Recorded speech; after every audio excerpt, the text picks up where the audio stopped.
Hello guys, welcome to my channel. It's BioPoint.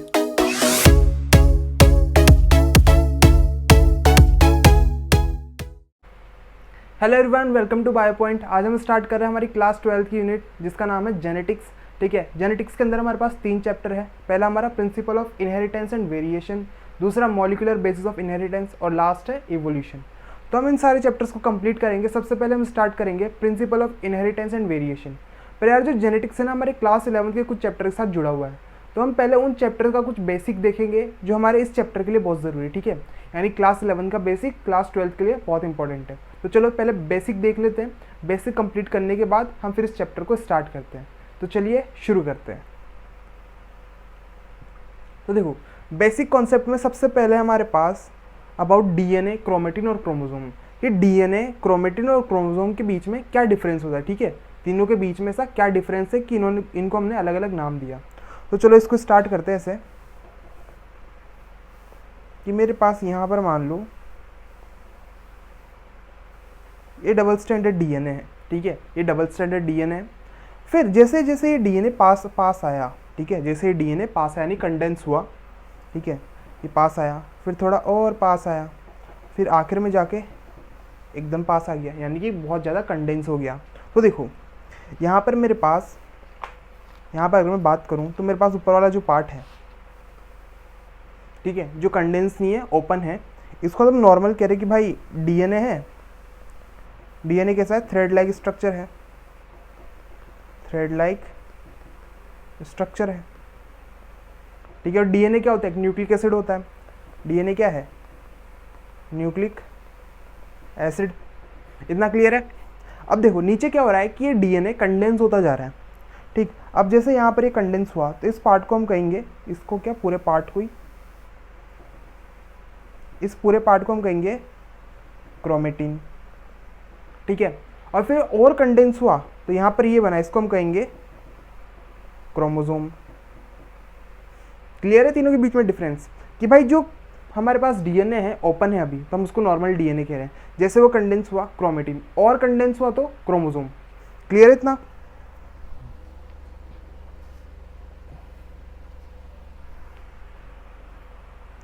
अब देखो यहाँ पे अगर मैं बात करूं कि डीएनए भी खुला हुआ है, अब इसको ऐसे एग्जांपल लो कि जो पतंग उड़ाने का धागा रहता है वो खुला हुआ है अभी, तो वो डीएनए है।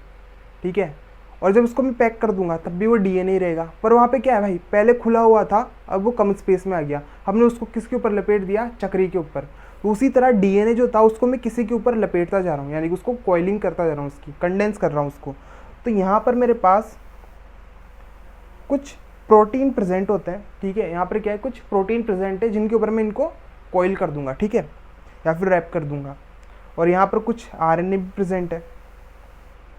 तो चलो इसको भी लिख लेते हैं यहाँ पर कि मेरे पास यहाँ पे प्रोटीन है और आरएनए है। क्लियर है इतना? यहाँ पे दोनों चीज़ें हो गई। अब देखो मैं लिख सकता हूँ कि जब डीएनए कंडेंस होगा, ठीक है, या फिर मैं कह सकता हूँ यहाँ पर डीएनए क्या हो गया? कंडेंस हो गया है। डीएनए यहाँ पर क्या हो चुका है? कंडेंस हो चुका है। फिर नेक्स्ट है मेरे पास कि यहाँ पर जो क्रोमोसोम है, क्रोमोसोम में भी डीएनए कंडेंस हो। तो देखो स्टार्टिंग से लेके एंडिंग तक पूरा ही क्या है? डीएनए है। पर कौन कितना कंडेंस है उसके बेसिस पर हम इसको डीएनए, क्रोमोसोम या फिर क्रोमेटिन के बेसिस में डिवाइड करते हैं। ठीक, अब देखो यहाँ पे जैसे डीएनए है, डीएनए से बना क्या? क्रोमेटिन। क्रोमेटिन में क्या क्या प्रेजेंट है भाई? क्रोमेटिन तो खुद एक डीएनए है, प्लस किस पे लपेटा था? प्रोटीन पे, और इसमें आरएनए भी प्रेजेंट है। फिर नेक्स्ट पे गया मैं, नेक्स्ट कौन आया? क्रोमोसोम। नेक्स्ट कौन आया? क्रोमोसोम। क्रोमोसोम भी क्या है भाई? इस भी डीएनए है, इसमें भी क्या है? प्रोटीन पे लपेटा इसको। ठीक है, तो यहाँ पर क्या है? यहाँ पर भी प्रोटीन है, और साथ में कौन है यहाँ पर? आरएनए। क्लियर है यहाँ पर? तो ये बेसिक सा डिफरेंस हो गया डीएनए, आरएनए और डीएनए, क्रोमोसोम और क्रोमेटिन के बीच में। तो चलो अब नेक्स्ट पे चलते हैं। नेक्स्ट है हमारे पास कि जीन क्या होता है। ठीक है, वो डीएनए देख लिया, क्रोमोसोम देख लिया, क्रोमेटिन देख लिया। अब नेक्स्ट है जीन। तो जीन के लिए कुछ ऐसा समझो कि मेरे पास यहाँ पर ये डीएनए है, ठीक है, इसको थोड़ा अपन ऐसा कर लेते हैं, ये मेरे पास डबल स्टैंडर्ड डीएनए है। अब देखो इस डीएनए के ऊपर कुछ फ्रेगमेंट प्रेजेंट होते हैं, इस डीएनए के ऊपर कुछ फ्रेगमेंट या फिर सेगमेंट कह लो, ठीक है, कुछ सेगमेंट प्रेजेंट होते हैं जिनके पास होती है इन्फॉर्मेशन, ठीक है। डीएनए है, डीएनए के ऊपर कुछ सेगमेंट है जिनके पास इन्फॉर्मेशन है, ठीक, जिनके पास इन्फॉर्मेशन है क्या बनाने की, आरएनए, जिनके पास इन्फॉर्मेशन है क्या बनाने की, आरएनए। फिर आरएनए से क्या बनता है, प्रोटीन। और हमारी बॉडी के जितने भी कैरेक्टर्स हैं, ठीक है, या फिर जितनी भी ट्रेट्स है, कौन एक्सप्रेस करता है, यही प्रोटीन एक्सप्रेस करता है,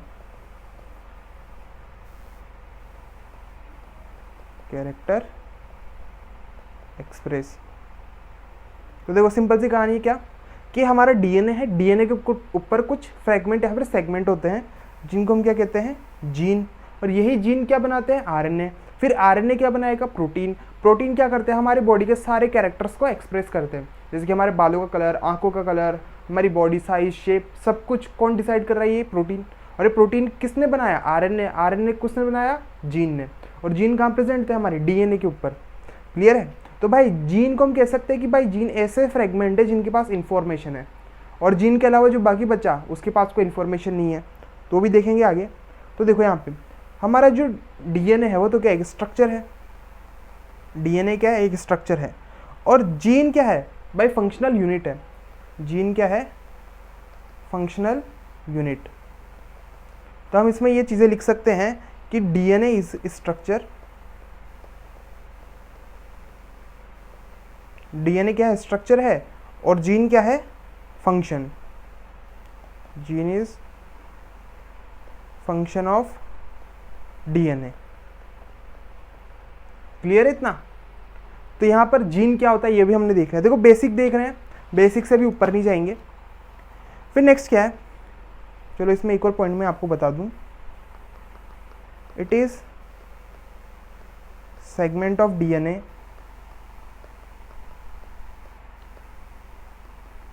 having function to express trait या फिर कैरेक्टर।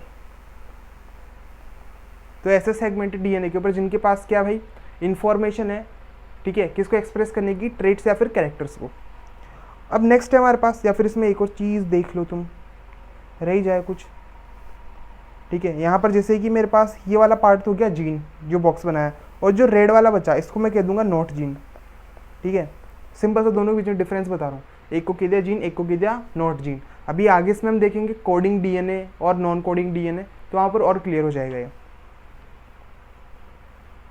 अब देखो नेक्स्ट है हमारे पास फेजेस ऑफ सेल साइकिल। अब फेजेस ऑफ सेल साइकिल हम कुछ ऐसे देखते हैं कि हमने जैसे पिछले साल 11th क्लास में सेल साइकिल पढ़ी होगी। सेल साइकिल में हमने देखा कि भाई 4 फेजेस होते हैं, कौन कौन से, G1, S, G2 और M। अब जो M है ये डिफरेंट हो सकते हैं, जैसे M4 माइटोसिस, M4 मियोसिस, ठीक है। तो देखो अभी अपन सिर्फ माइटोसिस की बात करते हैं क्योंकि हमको सेल डिवाइड कराना है। तो फेज 2 में हम देखते हैं। अब देखो इसमें मैंने यहाँ पर ये बेंटेन की ओमनिट्रिक्स बनाई, ठीक है। इसमें मैंने एक को दे दिया M, एक को दे दिया G1, एक को S और एक को G2, ठीक है। सेल को जब भी डिवाइड करना होता है वो इन सारे फेजेस से गुजरता है। तो यहाँ पर मान लो मेरे पास ये एक सेल था, ठीक है, और जब ये पूरा फेज कंप्लीट करके यहाँ पहुँचेगा तो एंड में ये 2 सेल हो जाएंगे। ये बात सिंपल सी है, पर अभी अपन को इसको डीएनए के लेवल पे देखना है, ठीक है, क्रोमोसोम के लेवल पे देखना है, तो देखते हैं। अब मान लो यहाँ पर G1 फेज है। G1 फेज में जैसा 11th क्लास में पढ़ा कि G1 फेज में डीएनए क्रोमेटिन की फॉर्म में रहेगा, S फेज में भी डीएनए क्रोमेटिन की फॉर्म में होगा, G2 में भी क्रोमेटिन की फॉर्म में, यानी कि G1, S और G2 तीनों फेजेस के अंदर मेरे को डीएनए क्रोमेटिन की फॉर्म में मिलेगा। M फेज में जाके कौन सी फॉर्म में मिलेगा, क्रोमोसोम की फॉर्म में, ठीक है। तो यहाँ पर मान लो ये क्रोमेटिन है, यहाँ पर क्या है, ये क्रोमेटिन है। अब देखो क्रोमेटिन है यहाँ पर, जब ये S फेज में जाएगा, ठीक है, जब ये S फेज में जाएगा तो खुद को क्या करेगा, डबल करेगा। तो देखो यहाँ पर जब ये S फेज में जाएगा तो ये क्या करेगा, खुद को डबल करेगा। अब डबल कैसे करेगा भाई, खुद की कॉपी बना के। अब ऐसे देखना सिंपल सी, जैसे कि मेरे पास यहाँ पर एक ही रजिस्टर है, ठीक है, इस रजिस्टर की मेरे को कॉपी बनानी है। तो भाई क्या मैं इसको पूरे को एक साथ जेरोक्स कर सकता हूँ क्या, नहीं कर सकता। मेरे को क्या करना पड़ेगा, मैं पहले ऐसे पेज खोलूँगा, इसकी कॉपी करूँगा, फिर उसके बाद दूसरा पेज खोलूँगा, उसकी कॉपी करूँगा। तो मेरे को क्या करना है, जैसे क्रोमोसोम है, ठीक है, क्रोमोसोम को खुद की कॉपी बनानी है, तो पहले क्या करेगा, खुद की थोड़ी सी कॉपी बनाएगा, उसको बंद करेगा, फिर दूसरी कॉपी बनाएगा, उसको बंद करेगा, इस तरह से करके वो पूरी खुद की कॉपी बनाएगा। ठीक है, रजिस्टर वाला एग्जांपल याद रखना कि रजिस्टर की तुम एक साथ पूरी कॉपी नहीं बना सकते, उसके भी तुमको कुछ कुछ पेजेस खोल के फिर उसकी कॉपी करोगे। तो उसी तरह जो क्रोमोसोम है वो भी अपनी कॉपी करता है। तो देखो यहाँ पर क्या है मेरे पास, यहाँ पर मान लो कि इसने क्रोमोसोम ने खुद को खोला, खोलने के बाद यहाँ पर इसकी कॉपी बन गई, कॉपी बनने के बाद ये वापस बंद हो जाएगा, फिर थोड़ा आगे जाके खुलेगा, फिर वापस को बंद कर देगा, फिर वापस जाके खुलेगा, फिर वापस बंद कर देगा। इस तरह से इसकी पूरी कॉपी बन जाएगी। ठीक है, तो देखो यहाँ पर क्या था मेरे पास, ये जो क्रोमेटिन है इसका डीएनए रेप्लिकेशन हुआ, इसका क्या हुआ यहाँ पर, डीएनए रेप्लिकेशन यानी कि कॉपी। और फिर यहाँ पे देखो मेरे पास क्या बन गया, नया डीएनए। ठीक है, अब अगर कॉपी करनी है, जैसे मान लो रजिस्टर है, उसकी तुमको कॉपी करनी तो उसको खोलना पड़ेगा, तो इसी तरह यहाँ पर भी डीएनए को ओपन करना पड़ेगा, DNA need to be open. चलो एस फेज देख लिया, अब ये कहाँ पहुँचेगा, अब ये पहुँचेगा G2 फेज में। ठीक है, ये कहाँ पहुँच गया आप, G2 फेज में। जैसे मान लो क्रोमेटिन था, G2 फेज में आया। अब देखो यहाँ पे क्या होगा कि जो G1 फेज है और G2 फेज है, यहाँ पर प्रोटीन्स बनाए जाएंगे। अब यहाँ पर जब प्रोटीन बनाए जाएंगे, या फिर ऐसे देखो, प्रोटीन के पहले आरएनए को देख लेते हैं, ये ओपन होगा। ठीक है, अब ये जो डीएनए था इसने यहाँ पर आरएनए बनाया, तो कौन सी प्रोसेस होगी, ट्रांसक्रिप्शन। देखो डीएनए से आरएनए बनता है, कौन सी प्रोसेस होती है, ट्रांसक्रिप्शन। उसी तरह मेरे पास यहाँ पर भी डीएनए से आरएनए बनाया जाएगा, तो यहाँ पर भी कौन सी प्रोसेस हो रही है, ट्रांसक्रिप्शन। ठीक है, तो G1 और G2 फेज में क्या हो रहा है, ट्रांसक्रिप्शन हो रहा है, एस फेज में क्या हो रहा है, रेप्लिकेशन हो रहा है। रेप्लिकेशन पूरा एक साथ कभी नहीं होता, डीएनए थोड़ा ओपन होता है, फिर वापस बंद हो जाता है, थोड़ा ओपन होता है, वापस बंद हो जाता है। फिर ये सब कर कुरा के कहाँ पहुँचे, एम फेज में। अब एम फेज में जाकर जो हमारे पास क्रोमोसोम है वो विजिबल होते हैं, तो हमारा जो डीएनए कुछ इस तरह का दिखेगा यहाँ पे। ठीक है, वो कैसा हो गया, क्रोमोसोम की फॉर्म में आ गया। अब देखो बात ऐसे आती है कि भाई डीएनए है वो ओपन भी तो रह सकता है, वो क्रोमेटिन या फिर क्रोमोसोम की फॉर्म में क्यों जाता है। तो सिंपल सी है, इसका सिंपल सा आंसर है कि भाई सेल जो है उसका साइज़ बहुत छोटा सा है। ठीक है, और फिर उसके न्यूक्लियस का साइज़ तो उससे भी छोटा है, और जो हमारा डीएनए है वो अराउंड 2.2 मीटर का है। ठीक है, 2.2 मीटर लेंथ में है। तो इतने बड़े डीएनए को छोटी सी जगह में कैसे डालोगे, कॉइल करके। तो यहाँ पर क्या होती है, कोइलिंग होती है, किसी फॉर्म में, क्रोमेटिन और क्रोमोसोम की फॉर्म में। जब सेल डिवाइड नहीं कर रहा है, ठीक है, यानी कि जब सेल G1 S या G2 फेज में है, तब वो कौन से फॉर्म में रहेगा, क्रोमेटिन की फॉर्म में। लेकिन जब सेल को डिवाइड करना है तो कौन सी फॉर्म में रहेगा, क्रोमोसोम की फॉर्म में। यहाँ पर हमने ये पूरा इस एक डायग्राम में देख लिया। अब चलो मैं इसको लिखवा भी देता हूँ, साथ साथ लिख लो इसको साथ साथ लिखते हैं अपन। चलो यहाँ से स्टार्ट करते हैं। अब जैसे मेरे पास यहाँ पर मान लो एक सेल है, ठीक है, ये सेल है, इस सेल का न्यूक्लियस है। न्यूक्लियस का साइज जो है 10⁻⁻6 मीटर होता है। ठीक है, किसका साइज है ये, न्यूक्लियस का। ये हो गया न्यूक्लियस का साइज। अब यहाँ पर डीएनए जो था वो 2.2 मीटर का था, छोटी सी साइज में इसको डालना है, तो क्या करना पड़ेगा, DNA always present in condensed form. ठीक है, डीएनए हमेशा किस फॉर्म में रहता है, कंडेंस फॉर्म में। अब जब डिवाइड नहीं कर रहा है तो क्रोमेटिन, जब डिवाइड कर रहा है तो क्रोमोसोम। टू कीप इट इन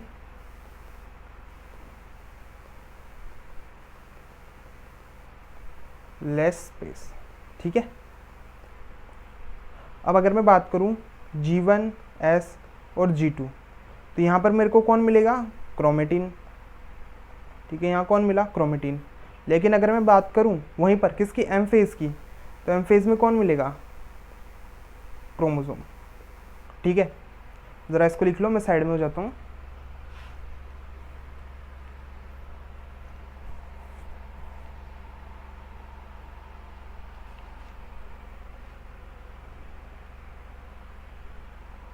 चलो अब आगे चलते हैं इसमें। अब अगर मैं बात करूं कि G1 और G2 फेज में, ठीक है, यहाँ पर भी जो हमारे पास क्रोमेटिन था ओपन हो रहा था, पर किसके लिए? ट्रांसक्रिप्शन के लिए। तो यहाँ पर इस फेज के अंदर जो DNA है वो ओपन हुआ, किसके लिए? ट्रांसक्रिप्शन के लिए। ट्रांसक्रिप्शन क्या होता है? ट्रांसक्रिप्शन ट्रांसलेशन पढ़ा होगा 11th में। ट्रांसक्रिप्शन क्या? DNA से RNA ट्रांसक्रिप्शन, RNA से फिर प्रोटीन ट्रांसलेशन, ठीक। अब देखो नेक्स्ट है मेरे पास कि जो क्रोमेटिन है उससे, अब क्रोमेटिन टू DNA अगर मैं बात करूं तो DNA जो है उस ओपनिंग हो रही है उसकी कहाँ पर opening in occur in, chromatin to DNA opening occur in कहाँ पर होगी? एक तो G1 में, G2 में, ठीक, G1 में और G2 में। किसके लिए हो गई? ट्रांसक्रिप्शन के लिए। और फिर नेक्स्ट है मेरे पास S में हो गई रेप्लिकेशन के लिए, ठीक है। दोनों जगह ओपनिंग हो रही है पर दोनों का पर्पस अलग अलग है। फिर नेक्स्ट है M फेज की अगर मैं बात करूं, DNA अपनी सबसे कंडेंस फॉर्म में होता है। DNA इज मोस्ट कंडेंस्ड, ठीक है। DNA क्या है? अपनी सबसे कंडेंस्ड फॉर्म में। किस फॉर्म में? क्रोमोसोम की फॉर्म में। So it can't make protein. अब भाई जिसने 11th ढंग से पढ़ी है उसको पता होगा कि जब तक DNA क्रोमेटिन की फॉर्म में नहीं आएगा, ठीक है, देखो जब एकदम कंडेंस रहेगा तब भी वो प्रोटीन नहीं बना सकता। वो प्रोटीन सिर्फ कब बनाएगा? जब वो थोड़ा ओपन हो, यानी कि क्रोमोसोम की फॉर्म में आए। अब सॉरी, क्रोमेटिन की फॉर्म में। अब क्रोमेटिन में भी हमको दो देखने, एक यूक्रोमेटिन, एक हेट्रोक्रोमेटिन। तो उस पर भी क्वेश्चन आ सकता है कि भाई हेट्रोक्रोमेटिन में ज़्यादा अच्छे से बनाएगा या फिर यूक्रोमेटिन में बनाएगा, तो उसको भी आगे देखेंगे, ठीक है। चलो नेक्स्ट आ गए अब हम क्रोमोसोम पे। ये हमारे सिर्फ अभी चैप्टर स्टार्ट नहीं हुआ है, चैप्टर के पहले 11th क्लास का कुछ बेसिक है, क्योंकि देखो बहुत सारे बच्चे 11th क्लास नहीं पढ़ते, ठीक है। तो हम पूरा चैप्टर तो नहीं करा सकते इस चैप्टर के साथ, तो हमने वहाँ से कुछ टॉपिक उठाए, उन टॉपिक को यहाँ देख लो तो आगे वाला चैप्टर जो है ईजी हो जाएगा, ठीक है। तो देखो क्रोमोसोम में क्या है हमारे पास, जैसे कि हमने एग्जाम्पल ले लिया स्किन सेल का। अब स्किन सेल जो है 24 हार्स के अंदर डिवाइड करता है, ठीक है। नॉर्मल केस में बता रहा हूँ, स्किन सेल जो है 24 हार्स के अंदर डिवाइड कर रहा है। तो देखो उसमें हमको क्या क्या दिखेगा। जैसे स्किन सेल है, अगर ये डिवाइड करा, एक डिवाइड, तो देखो डिवाइड करते टाइम क्या दिखेगा? क्रोमेटिन या क्रोमोसोम? क्रोमोसोम, ठीक है। क्या दिखेंगे? क्रोमोसोम। अब जैसे मेरे पास यहाँ एक सेल था, सेल के अंदर ये इसका न्यूक्लियस है, न्यूक्लियस के अंदर यहाँ पर इसका क्या है? DNA है। अब देखो अगर मैं इसको दिखाना चाहूँ, ठीक है, जब क्रोमेटिन मेरे पास क्या हो जाए? कंडेंस हो जाए, DNA क्रोमेटिन व्हेन कंडेंस्ड, तो मेरे को कुछ ऐसा दिखेगा।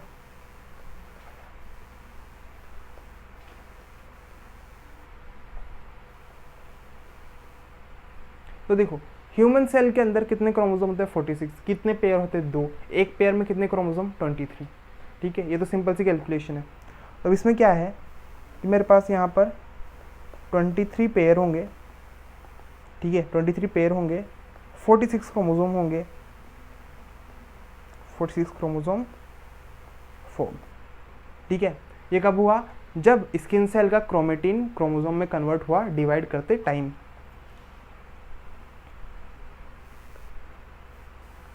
तो देखो यहाँ पे एवरी डिवाइडिंग सेल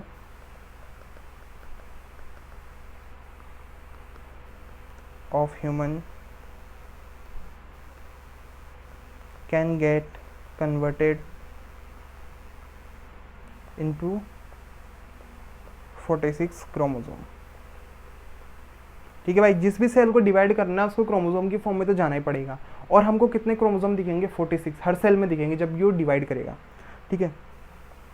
अब in most of the cell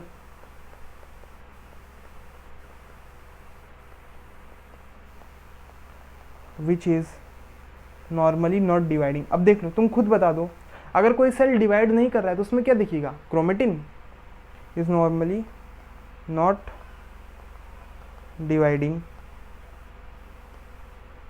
तो यहाँ पर क्या मिलेंगे, क्रोमेटिन। ठीक है, यहाँ पर कौन विजिबल होंगे, क्रोमेटिन। अगर मैं बात करूँ क्रोमोसोम, तो वही वापस वही चीज़ आ गई, क्रोमोसोम किस में विजिबल होंगे, डिवाइडिंग में, क्रोमेटिन किस में होंगे, नॉन डिवाइडिंग में। अब चलो नेक्स्ट चलते हैं हम। नेक्स्ट है मेरे पास यहाँ पे, जैसे अभी बात की उसको एक बार देख लेते हैं यहाँ पे। जैसे कि मेरे पास ये वापस ओमनिट्रिक्स आ गई, इधर M, G1, S, G2। ठीक है, इधर भी कौन, क्रोमेटिन, इधर भी कौन, क्रोमेटिन। चलो लिखते नहीं है, इधर साइड में कर देते हैं, क्रोमेटिन। ठीक, अब यहाँ पे अगर मैं बनाऊँ इसे, सिंगल था, पर यहाँ पर कितने हो जाएंगे, यहाँ पर हो जाएंगे डबल। ठीक है, यहाँ पर क्या हो गई है, डबल हो गई, कॉपी बन गई। कॉपी कहाँ बनी थी, एस फेज में, तो एस फेज में हम लिख सकते हैं यहाँ पर क्या हो गया, DNA डबल हो गया। ठीक है, अब देखो, वैसे तो हम क्रोमेटिन को बना नहीं सकते, ठीक है, उलझे हुए धागे हैं, पर अगर मेरे को भाई पढ़ना ही है तो मैं क्रोमेटिन को ऐसे मान लेता हूँ थोड़ी देर के लिए, क्रोमेटिन का स्ट्रक्चर क्रोमोसोम जैसा है। ठीक है, सिर्फ मानना है, क्रोमेटिन का स्ट्रक्चर क्रोमोसोम जैसा है। तो चलो एक बार बना के देखते हैं कैसे मेरे पास G1 से लेके G2 के बीच में डिफरेंस आया। वैसे होता नहीं है, ठीक है, बस मानना है। यहाँ पर मान लो मेरे पास ये 6 क्रोमोसोम है, ठीक है, या फिर मान लो 6 क्रोमेटिन है G1 फेज में, अभी होते नहीं है, बस मान लिया। कहाँ गए, एस फेज में, डबल हो जाएंगे। अब देखो G2 के अंदर ये कैसे दिखेंगे, G2 के अंदर ये मेरे को कुछ ऐसे दिखेंगे।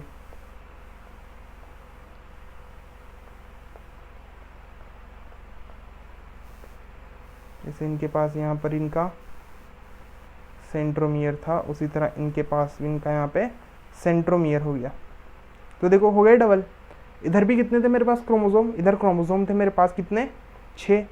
इधर भी कितने ही हैं, 6। यहाँ पर मेरे पास क्रोमेटिड कितने हैं, 6। यहाँ पर मेरे पास क्रोमेटिड कितने हो गए, 12। यानी कि नंबर किसका बढ़ा है, क्रोमेटिड का। क्रोमोसोम का नंबर सेम है, क्रोमोसोम का नंबर नहीं बढ़ता। क्लियर हो गया इतना। चलो अब नेक्स्ट पे चलते हैं। नेक्स्ट पे जैसे मेरे पास ये एक सेल है, ठीक है, अब इस सेल के अंदर फिर वापस से हमने यहाँ पे बना लिया, क्या बनाया हमने यहाँ पे, DNA बना लिया। ठीक है, या DNA छोड़े यार, अब क्रोमेटिन ही बोला करेंगे। यहाँ पर मैंने यहाँ क्या बना लिया, क्रोमेटिन। ठीक है, यहाँ पर कौन है, ये क्रोमेटिन है, तो अच्छा नहीं लग रही है। यहाँ पर है मेरे पास क्रोमेटिन। ठीक है, अब देखो इस क्रोमेटिन के ऊपर, ठीक है, क्या प्रेजेंट होंगे, जीन प्रेजेंट होंगे। ऐसा मान लो कि यहाँ पर मेरे पास एक जीन प्रेजेंट है, यहाँ पर दूसरा जीन प्रेजेंट है, यहाँ पर तीसरा जीन है, यहाँ पर चौथा जीन है, से बहुत सारे जीन प्रेजेंट है। अगर मैं इन जीन को नाम दूँ तो जो पहला वाला है ये ब्लैक आई के लिए जीन है, यानी कि ये जीन जब RNA बनाएगा फिर वो RNA प्रोटीन बनाएगा तो किसके लिए कोड करेगा, ब्लैक आई के लिए। फिर नेक्स्ट वाला जो है ये ब्राउन आई के लिए है, फिर इसके बाद वाला है ब्लैक हेयर के लिए, और जो सबसे आखिरी में ये मेरे पास है ब्राउन हेयर के लिए। तो अभी देखो ये सारे जीन किस पे प्रेजेंट है, क्रोमेटिन पे। अब मैं इसको क्रोमोसोम के ऊपर शिफ्ट करता हूँ। ठीक है, यानी कि मैं इसको ले गया M फेज में। ठीक है, M फेज में क्या बन जाते हैं, क्रोमोसोम बन जाते हैं, क्रोमोसोम फॉर्म। तो चलो क्रोमोसोम कुछ ऐसे दिखेंगे।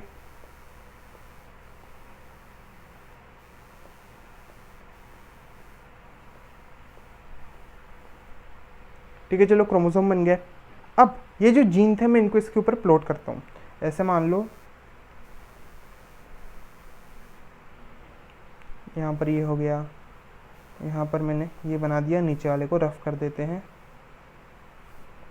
अब देखो यहाँ ऊपर मेरे पास ब्लैक आई के लिए, ठीक है, इधर कौन है, ब्लैक आई, इधर कौन है, ब्राउन आई। ठीक है, इधर कौन है, ब्लैक आई, इधर हो गया ब्राउन आई। फिर इधर है मेरे पास ब्राउन हेयर, और इस साइड हो गया मेरे पास ब्लैक हेयर। क्लियर इतना। यहाँ पर मेरे पास जो क्रोमेटिन की फॉर्म में थे उनको मैंने क्रोमोसोम के ऊपर बना के दिखाया। अब देखो बात ऐसी है, अगर मेरे अंदर जो आई का कलर है, ठीक है, मेरे अंदर जो आई के कलर का जीन है वो मान लो क्रोमोसोम नंबर 15 पे प्रेजेंट है। मेरे अंदर आई के कलर का जो जीन है क्रोमोसोम नंबर 15 पे प्रेजेंट है। तो जितने भी ह्यूमन हैं उन सब में भी क्रोमोसोम नंबर 15 पे ही होगा, ठीक है, यानी कि क्रोमोसोम नंबर सब में सेम होंगे। यानी कि अगर मेरे अंदर कोई जीन मान लो, जैसे मेरे हेयर का कलर का जीन है, ठीक है, हेयर कलर का जीन है, वो कहाँ है, क्रोमोसोम नंबर 11 पे, तो बाकी सारे ह्यूमन में भी क्रोमोसोम नंबर 11 पे मिलेगा। क्लियर है इतना? अब चलो नेक्स्ट है हमारे पास, नेक्स्ट क्या, इसमें कुछ लिख लेते हैं पहले, खाली अच्छा नहीं लगेगा ये। सबसे पहले on chromatin gene are present randomly, ठीक है। क्रोमेटिन पे तो जीन भाई कहीं भी प्रेजेंट हो सकते हैं, पर जब क्रोमोसोम बनते हैं वो अपनी फिक्स लोकेशन पे पहुंच जाते हैं, यानी जिस क्रोमोसोम पे उन्हें जाना है वहां पर पहुंच जाएंगे randomly when chromosome form, but when chromosome form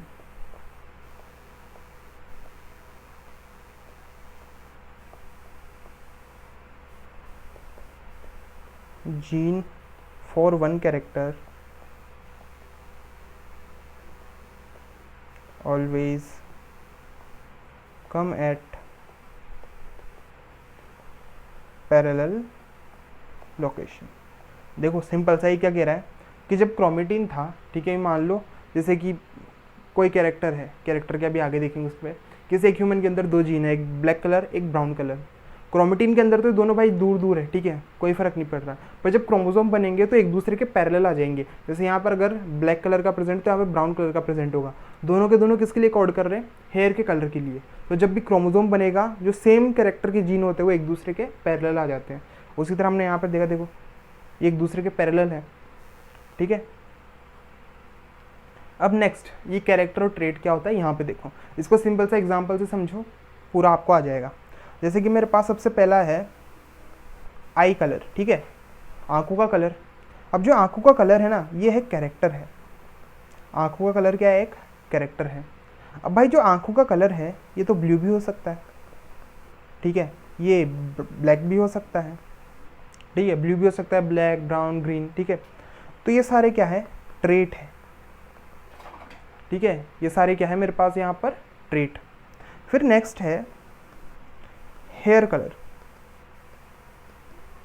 अब जैसे हेयर कलर मान लो एक कैरेक्टर है, ठीक है, अब हेयर का कलर क्या हो सकता है, ब्राउन, ब्लैक, ठीक है,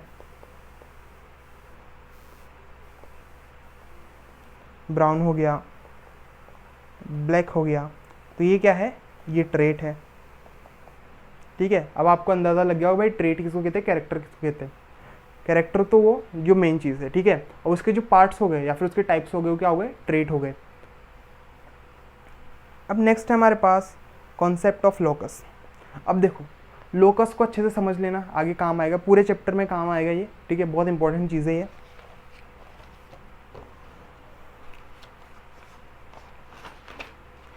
एक चुईया है मेरे कमरे में जो मेरी चीज़ों को तोड़ फोड़ कर रही होती है, ठीक है, अभी लेक्चर खत्म होने के बाद उसको तोड़ेंगे। अब जैसे कॉन्सेप्ट नंबर 4 है हमारे पास लोकस। अब देखो लोकस के लिए जैसे मैं यहाँ पे 2 क्रोमोसोम बनाए, मैंने इस तरह से बना दी, ठीक है। अब इनको मैं थोड़ा चेंज कर देता हूँ, दिखेंगे कुछ ऐसा ही, ठीक है, बस मैं चेंज कर दूंगा इनको मैं कुछ इस तरह से बनाता हूँ डम्बल शेप में, ठीक है, ये मैंने यहाँ पे डम्बल शेप में बना दिया। अब देखो मैंने कहा था जो सिमिलर जीन होते हैं, ठीक है, वो एक दूसरे के कैसे होते हैं, पैरेलल होते हैं।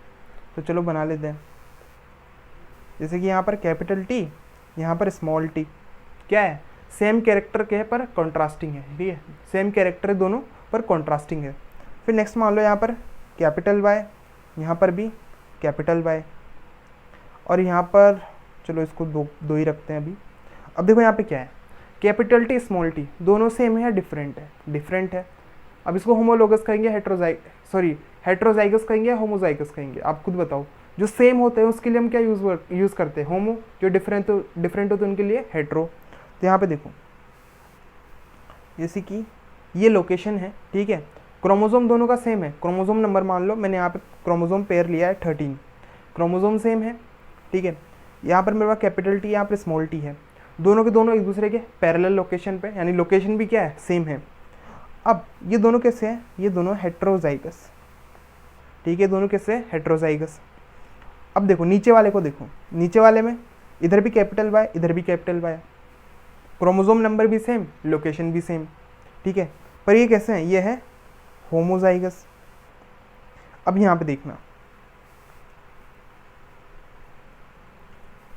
लोकस क्या होता है। लोकस का मतलब सिंपल था, समझो लोकेशन, ठीक है, सेम क्रोमोसोम सेम कैरेक्टर, ठीक है, सेम लोकेशन, तो उसको हम क्या कहेंगे, लोकस।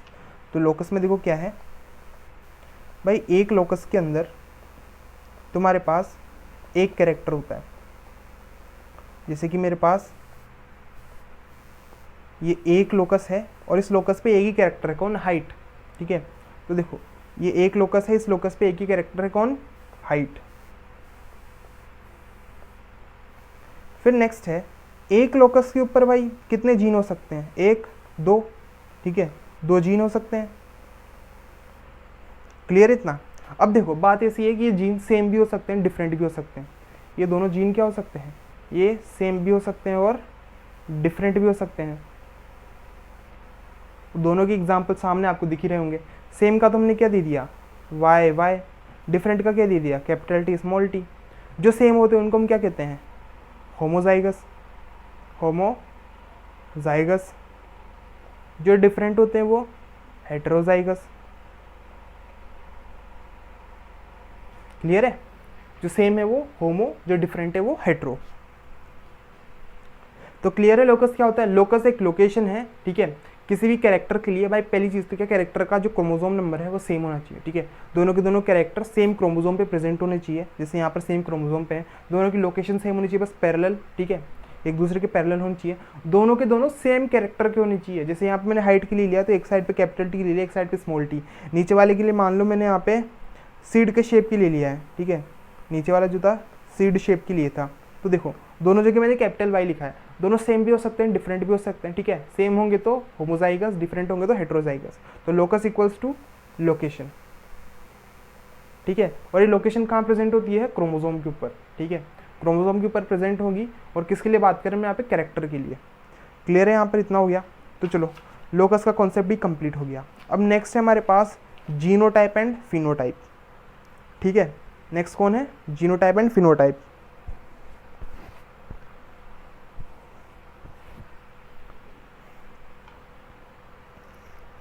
तो देखो इसको भी अपन एग्जांपल से देखते हैं। जैसे कि मैं जीनोटाइप की बात करूं तो आपने देखा होगा कहीं पे capital T capital T, capital T small T, small T small T. एक बात बताओ, आप कभी भी किसी पेड़ वगैरह को देखते हो तो आपको उस पेड़ के ऊपर ये लिखा हुआ मिलता है क्या कि भाई इस पेड़ का जीनोटाइप ये capital T capital T capital T small T small T small T? नहीं मिलता। ये कहाँ प्रेजेंट है, सेल के अंदर प्रेजेंट है, इन्फॉर्मेशन सेल के अंदर है, तो भाई इसको हम नहीं देख सकते। फिर फिनोटाइप क्या, कि कोई पेड़ पौधा है, या तो बड़ा होगा या छोटा होगा, ठीक है, या तो वो क्या होगा, टॉल होगा या फिर ड्वार्फ होगा। तो हम पेड़ को भाई देख के तो बता सकते हैं ना बड़ा है या छोटा है। तो फिनोटाइप क्या होते हैं, ऐसे कैरेक्टर्स जिनको हम बाहर से ऑब्जर्व करके बता सकते हैं, ठीक है, तो हम इनको कह सकते हैं भाई एक्सटर्नल अपीयरेंस है।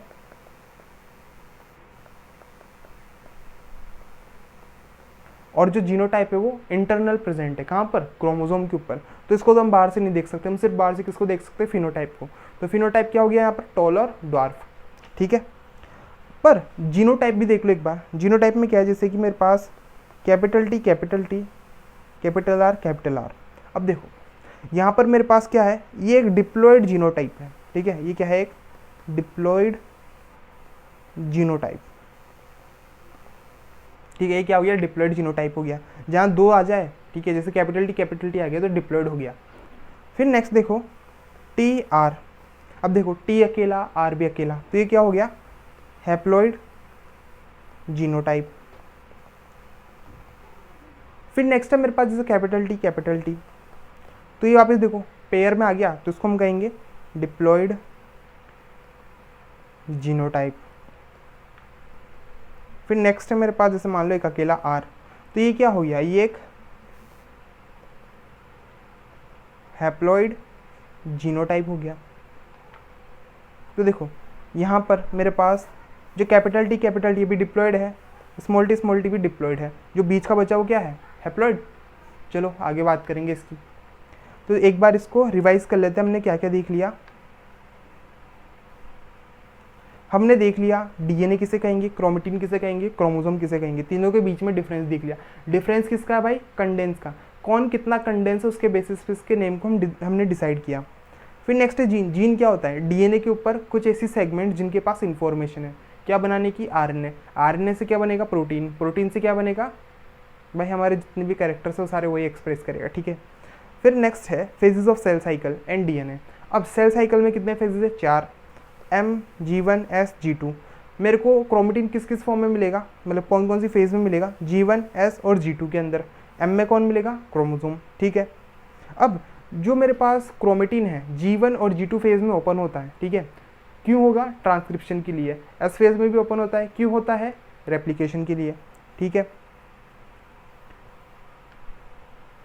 फिर नेक्स्ट है क्रोमोसोम है भाई, जैसे स्किन सेल अगर डिवाइड कर रहा है तो अगर ह्यूमन की बात करें तो ह्यूमन के अंदर कितने क्रोमोसोम होते हैं? 46, ठीक है।